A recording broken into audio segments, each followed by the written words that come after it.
So I ask permission to say a few words on Dhamma and on practice. And I've been on retreat for about 10 days, and I have another 10 or 11 days on retreat. I have another week of personal retreat time, but thought I would come down and join the group this evening. So it's September 29th, 2023, and just walking down before the meal today, so being on a period of retreat, walking down before the meal, and there's all sorts of work happening in the monastery, but walking down via the Black Rock Trail, and it's very, very quiet. So even though there was all this work happening, I was just slowly walking with my bowl, getting ready to just collect my food, and then I would, every day I've just been coming, collecting food, going back to my kuti. I like to eat at my kuti when I'm on retreat, and I really feel like a forest monk when I do that. I eat up in the forest and just spend time up in the forest, not in the cloister area, but kind of coming down, and it's just hearing the mid-morning insects and the crickets, and I just found that it's incredibly peaceful, incredibly nice, and it's moments like that are very helpful. I think that the technique of focusing on nature, that's a very forest monk thing that we do, using the forest, using nature to help make the mind peaceful.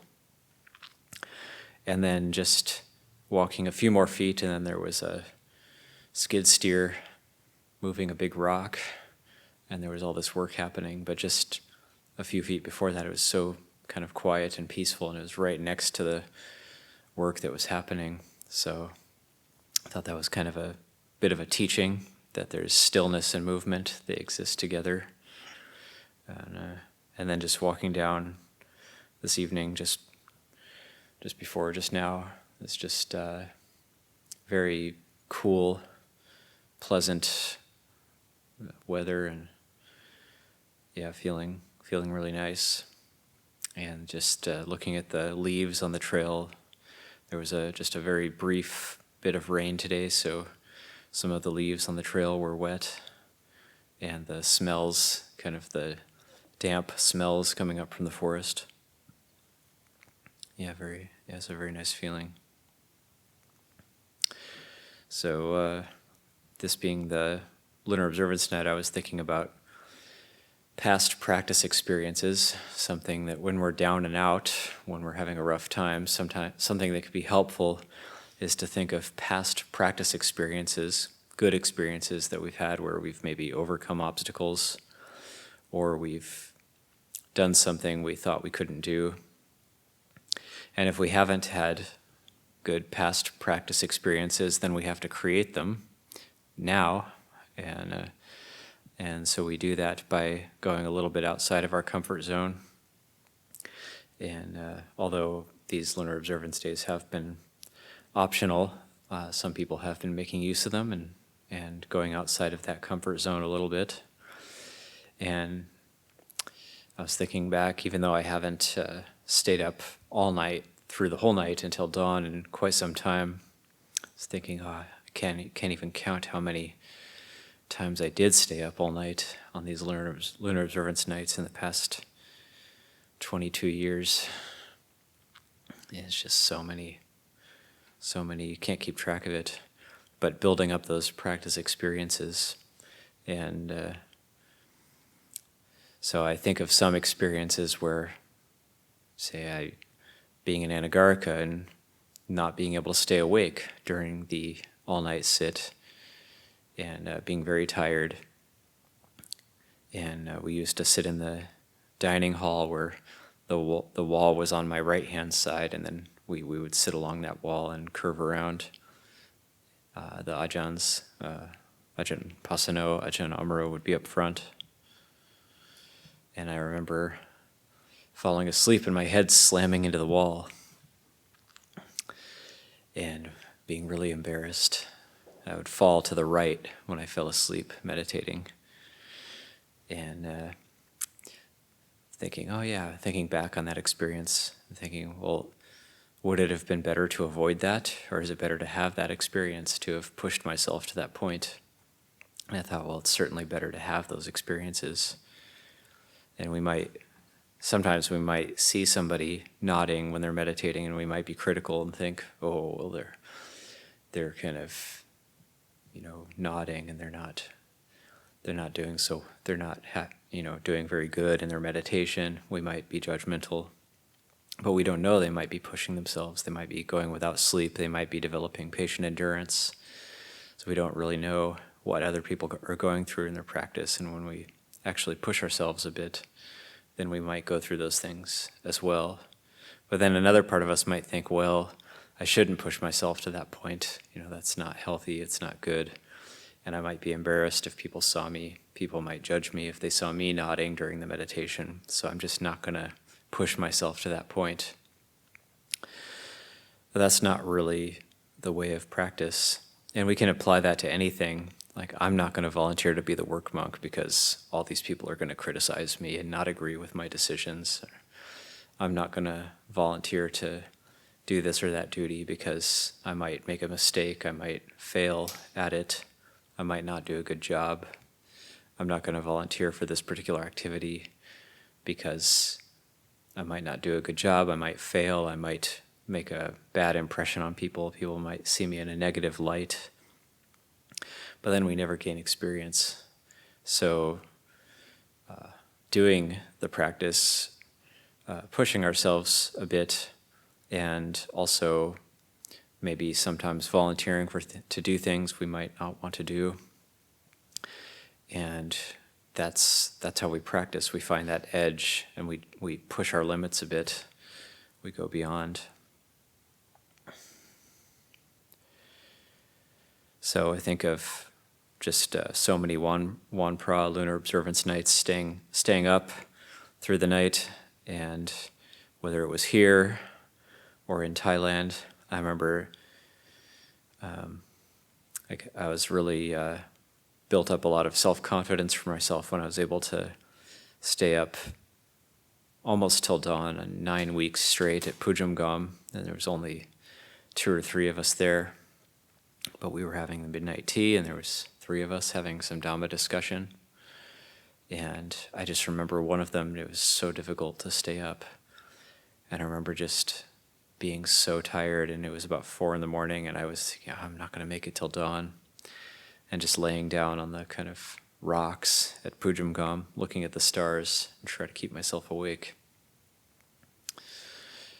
And then other times, feeling like the practice was really, it came together, and not feeling tired at dawn, going through till dawn, and then not feeling tired and feeling great the next day, and feeling like I could actually operate normally. Of course, most of the time that wasn't the case, but sometimes it did come together, and for those moments, that's the practice of all those times I failed at that all-night practice, kind of caused those good experiences to occur. So we do have to actually go through some of these difficulties in order to have those good experiences. Most of us do anyway. That time when my head slammed into the wall, I remember it was about 2 a.m, and so we would go midnight tea, and then keep practicing from about 1 to 3 a.m., and then at 3 a.m. we'd have chanting. About 3:30 we could go up and have a rest. And I remember it's like head slamming into the wall, really loud noise, and kind of shaking my head and looking around, and everybody else was struggling as well. So I wasn't the only one, and really nobody noticed, actually. And everybody was struggling. So it was a shared experience we were having. Or we might feel just living in the monastery is difficult, just living with other people. I know I would early on, and there was some of us were kind of strong characters in the early days of Abhayagiri, and including myself. And I remember having a conflict with another monk who was a little bit senior to me, and I remember making this determination, this adhitthana, okay, no matter what happens today, like getting up in the morning, okay, no matter what happens today, no matter what this person does or says to me, that I'm just going to let go of it no matter what. And then not being able to do, still, even with that determination, not being able to let go of certain things or things this person was saying to me, and ways they were just interactions we were having, which I couldn't deal skillfully with. And so feeling like, oh, even though I made a determination to no matter what happens, I'm going to let go of it, it's still like, oh, there was that one angle I couldn't let go of, and then I got tested. So yeah, we will get tested here in the monastery.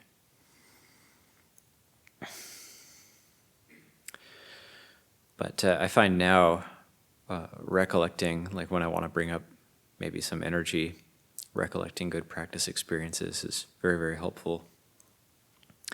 And also within the space of retreat, it's a bit easier for me to digest. Like being in Thailand, I've spent about 7 years in Thailand now total, over a period of 4 different visits to Thailand. The last one was about 7 months, so 6 months in Thailand, 1 month in Bodh Gaya, roughly. And being in retreat, being able to digest experiences of being in Thailand and just really feeling the gratitude of being part of this tradition, and also the kind of magnitude of it, of what we've been given and what we have with Luang Por and the different Krupa Ajahns who we've inherited their teachings, and we're trying to practice and keep them alive however we can. I remember asking Luang Por Dhamma one time, like, how do you know practice has worked for you? Like, is there a way to know? And he said, yeah, I'm very grateful. If I wasn't grateful, then because it worked, I'm grateful. If I wasn't grateful, I would know it didn't work. If it didn't work, I wouldn't be grateful. But because it worked, I'm grateful. So looking at qualities like gratitude in the mind and making much of them, and feeling like, well, if we think maybe our practice isn't working, looking at that quality of gratitude and seeing, well, maybe we still feel grateful. Maybe things are actually progressing in a way that is kind of imperceptible, that we can't see.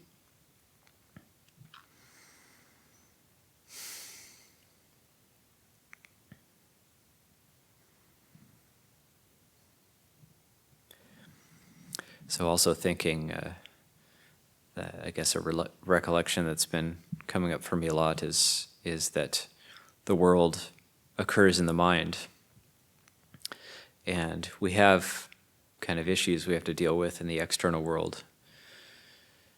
But really, we're creating the world in our mind, and so when not much is happening in the mind, say we're not really thinking about any sort of major issue or like creating a problem out of anything, and there's no suffering in the mind. That's the third noble truth, cessation of suffering. So when there's not much suffering, not much stress in the mind, then it's kind of, well, where is the problem? Where's the issue? Where did it go? Well, it's only there if I'm kind of chewing on it, thinking about it, turning it over in the mind. It's not to say we don't deal with issues or problems in the external world, but seeing on the level of Dhamma, the external world is anicca, dukkha, anatta. It's just impermanence, stressful, not self, not me, not mine. That's the external world. And the mind is really what's picking it up and creating stress around it. But then when the mind isn't really picking it up in that way and not creating stress around things happening in the external world, then we can actually deal with it a bit more skillfully. We can respond to situations from a place of emptiness and equanimity. I've also had some opportunities to revisit the suttas when I'm in retreat. I've been reading some. Seems like every sutta I open up to, it's Sariputta. So Sariputta has been big for me this retreat. So the last couple suttas in the Digha Nikaya are both Sariputta suttas, going through these lists of dhammas and practices, and it's just incredibly rich. And then I went to a sutta, just kind of opened randomly to the Majjhima Nikaya, and it was Sariputta again, just talking about the purification of alms food and different practices around. Actually, it's the Buddha talking to Sariputta in that one. And there's another one where Sariputta is talking about how when there's certain practices that the Buddha recommends, and there's certain things we look for to know that they were working. And he talks about the Brahma Viharas, metta, karuna, mudita, upekkha, and how they're for the removal of different defilements in the mind. And how if somebody claims they've cultivated the liberation of mind through loving kindness, if somebody says, well, I've cultivated the liberation of mind through loving kindness, but they say, even though I've cultivated that liberation of mind through loving kindness, through metta, through friendliness, I still experience, states of ill will, states of hostility. And then Sariputta says they should be told, no, you have not cultivated the liberation of mind through metta, through loving kindness, because it's through not being able to give rise to hostility that you've cultivated that liberation of mind through loving kindness. So you've misunderstood it. So there's that sense of penetrating the teaching. And actually, and then he says, if somebody comes to you and says, I've cultivated the liberation of mind through compassion, through karuna, yet I still have mental states of cruelty arising, so therefore it didn't work. He should be told, well, no, it works, you just have misunderstood it. You haven't cultivated it truly yet, if you still have those thoughts of cruelty.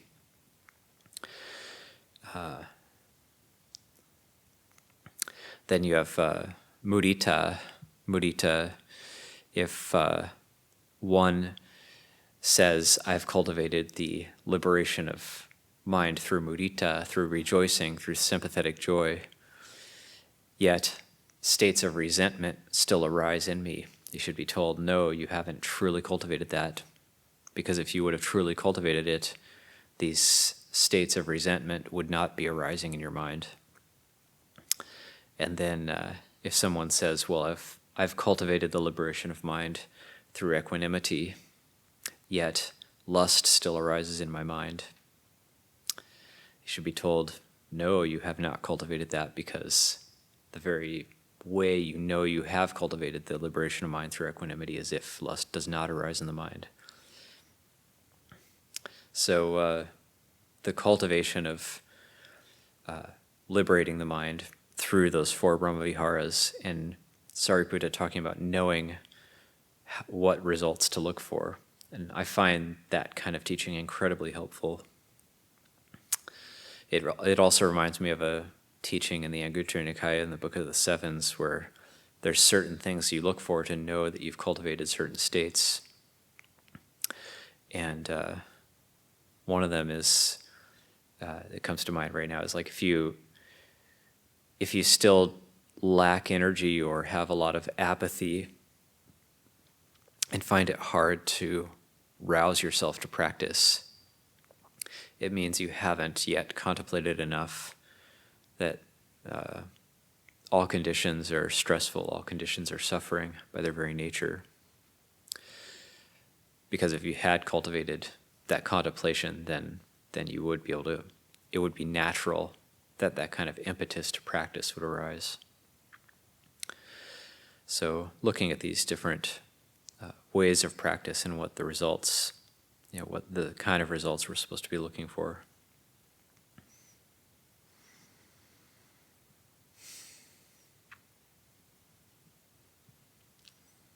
So feeling a lot of gratitude to Sariputta, the marshal of the Dhamma, the Buddha's disciple, foremost in wisdom, discernment. And it's interesting that there's a number of suttas that are actually attributed to Sariputta. And you see that his style is a little bit different than the Buddha. He's got this interesting kind of penetrating way of speaking, penetrating approach. But then the Buddha praises him and tells the monks, you have to listen to Sariputta. He's of great wisdom, quick wisdom, penetrating wisdom. Luang Por would talk about Sariputta quite a bit as well. And one of the qualities of Sariputta, so not only did he have these teachings that he would give and this penetrating wisdom that he would bring to his teachings, but also qualities of his character that we can think about. So one of his traits was that anywhere he went, he would clean. If anywhere he, not just his dwelling place, but anywhere Sariputta went, he would be inclined to clean that place. And for example, if he saw a walking meditation path that was dirty, he would sweep it. And if there was no broom present, he would use his foot to sweep the walking meditation path. So he would find a way to clean that walking meditation path. And Luang Por Chah would kind of raise that up as like, yeah, we should try to cultivate that as well. And if we see a dirty toilet, we don't wait for somebody else to clean it. We can pick up a brush and clean it ourselves. Or if we see a empty dwelling place, we walk by it on the way up the road, say nobody's living at a certain kuti, we can actually pick up a broom and sweep around it. And this kind of practice is always praised by the Thai Ajahns. It's really good practice, really helps to brighten the mind. So there's been a lot happening in the monastery, and so even though I'm on retreat, I'm aware there is a lot happening, and there's been kuti building and road work and all sorts of things happening, and backup generators dying and needing to be replaced, and plus on top of that, maintenance needing to happen in the monastery. But if we can remember some of these things, that if the mind cannot make a problem out of things, there's not really anything happening. It's just happening outside, but it doesn't have to be happening inside. So that's the stillness within the movement. And we can actually go about our day and look after things, and we can be contemplating those different liberations associated with the four Brahma-viharas, that liberation through metta. Metta is used for overcoming and undoing hostility, karuna, compassion, for undoing thoughts of cruelty, mudita, rejoicing, for undoing thoughts of resentment, and then the upekkha, the equanimity, for overcoming and surmounting thoughts and moods of lust, and using those four to really keep the mind in a state that's settled and peaceful. We don't really have to be on retreat to do that, but it is pretty helpful, though, actually, to be on retreat. It helps a lot. But we build up these good practice experiences so we can recollect them when we need them the most.